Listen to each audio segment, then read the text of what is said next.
রাজনৈতিক প্রেক্ষাপট বদলের সাথে সাথে বদলে যেতে শুরু করেছে রাষ্ট্রের গুরুত্বপূর্ণ নানা নিয়মও।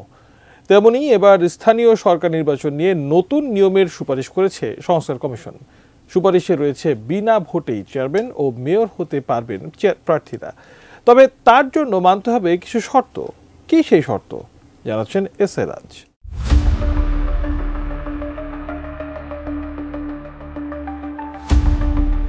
ছাত্র জনতার গণ অভ্যুত্থানের পর রাষ্ট্রের মৌলিক খাতে প্রয়োজনীয় সংস্কারের দাবি ওঠে।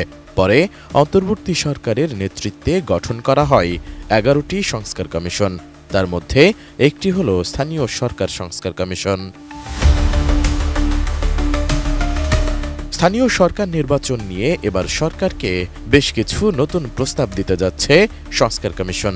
সুপারিশে রয়েছে পৌরসভা, সিটি কর্পোরেশনের মেয়র ও ইউনিয়ন, উপজেলা, জেলা পরিষদের চেয়ারম্যান পদে নির্বাচন করতে পারবেন না নিরক্ষর ও স্বল্প শিক্ষিতরা। সেই সাথে এসব পদে নির্বাচন করতে লাগবে ন্যূনতম স্নাতক ডিগ্রি। এছাড়া থাকবে না সরাসরি ভোটের বিধানও।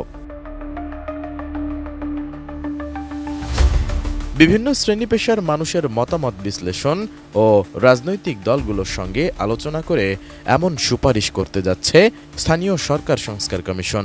এখন চলছে অভ্যন্তরীণ কার্যক্রম। এরপর আরেক দফা যাচাই বাছাই শেষে ফেব্রুয়ারির শেষ দিকে প্রতিবেদন জমা দেওয়ার প্রস্তুতি নেওয়া হচ্ছে। কোয়ালিটি সম্পন্ন আন্তর্জাতিক মানের still bar CSRM, committed for better still. সংস্কার কমিশনের প্রধান স্থানীয় সরকার বিশেষজ্ঞ ডক্টর তোফায়েল আহমেদ বলেন, সারা দেশ থেকে সাধারণ মানুষের সবচেয়ে বড় অভিযোগ হল দল, পেশিশক্তি ও টাকা পয়সার কারণে শিক্ষিত লোকজন জনপ্রতিনিধি হতে পারেন না। নিরক্ষর লোকদের দাপটে সজ্জন, গুণী ও শিক্ষিতরা নির্বাচন থেকে মুখ ফিরিয়ে নিচ্ছেন।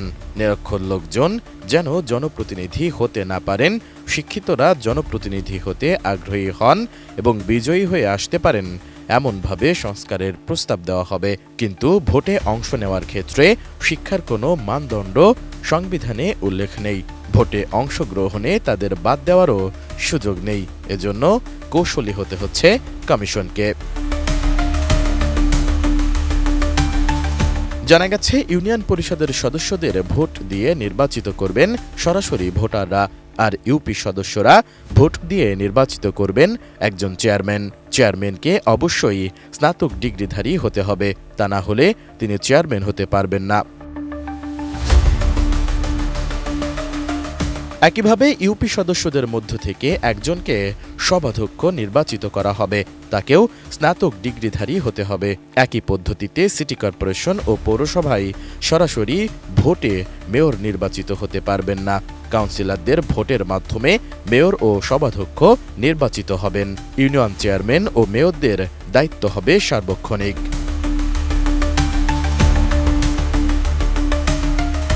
এছাড়া তাদের বেতন কাঠামোতেও সংস্কারের প্রস্তাব আনা হয়েছে। ইউপি চেয়ারম্যানের বেতন উপজেলা পর্যায়ের প্রথম শ্রেণীর কর্মকর্তার সমান এবং পৌর মেয়রের বেতন উপজেলা নির্বাহী কর্মকর্তার সমান হবে, আর সিটি কর্পোরেশনের মেয়রের বেতন হবে প্রশাসনের শীর্ষ কর্মকর্তাদের ওপরে। চেয়ারম্যান বা মেয়রদের কেউ স্নাতক ডিগ্রিধারীর নিচে হতে পারবেন না। S I Raj, ATN news.